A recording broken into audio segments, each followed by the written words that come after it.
Hey, it's Allison with Nurturing Readers. I want to share with you some of our family favorites. So starting with the little ones, we have our That's Not My series. This is That's Not My Snowman. It's got the touchy-feelies. It's got the bold black outline that's going to capture the little one's eyes. It's got the mouse on every page that your child will want to find. These are a favorite and top seller for a reason. If you don't have one in your home, you definitely need one.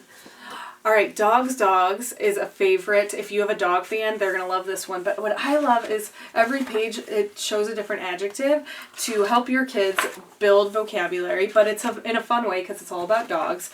And then, of course, this is why they really love this book and why my kids love this book, is at the end there's a mirror. And so your kids get to look at themselves and what they would have looked like, what they look like as a dog, which they'll just laugh. It's really fun to watch them with that book.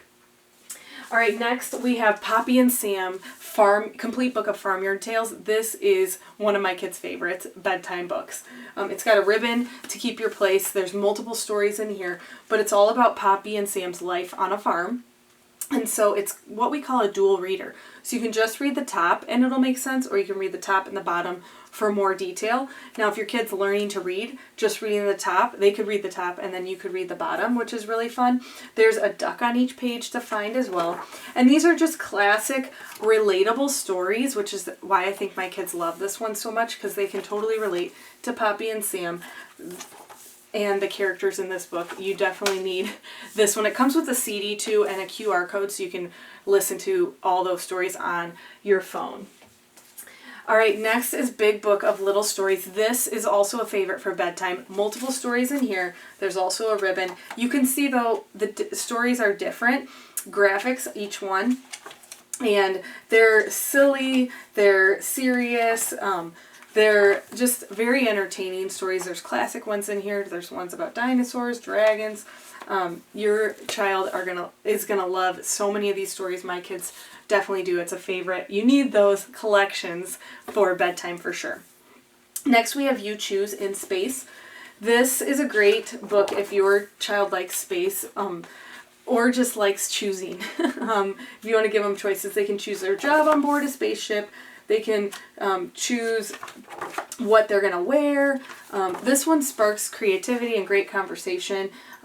They get to choose who they want to meet today, what they're going to eat. This one is just really fun. It's kind of like an activity book, but they get to learn vocabulary too, which is fun.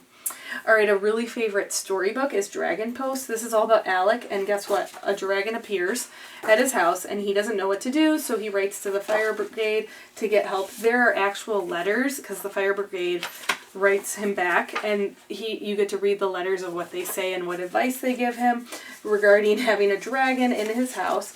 And in the end, long story short, the dragon and Alec become friends.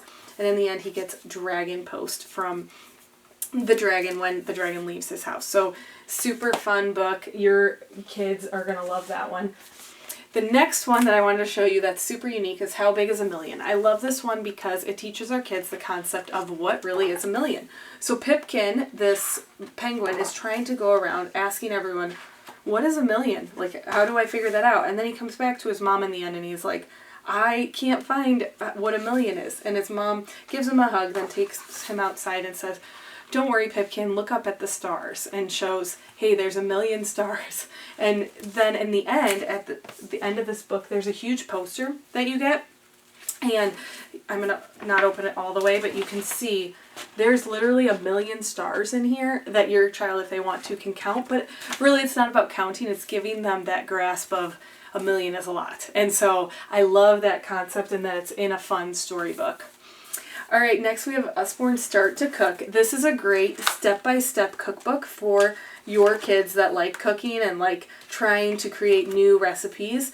The recipes in here are actually really good. And I love them too because they're going to introduce your kids to new foods that maybe they haven't tried, and teach them just some really great foundational cooking skills as well. So definitely, if you have a kid that likes to cook, this is a great book that you'll need in your cookbook collection. All right, last but not least, we have illustrated classic books. These are great bedtime books for our older readers. So we've got The Jungle Book, which is new, and then I wanted to highlight Little Women because there's about to come out a new movie of Little Women. But you can see the illustrations in these books.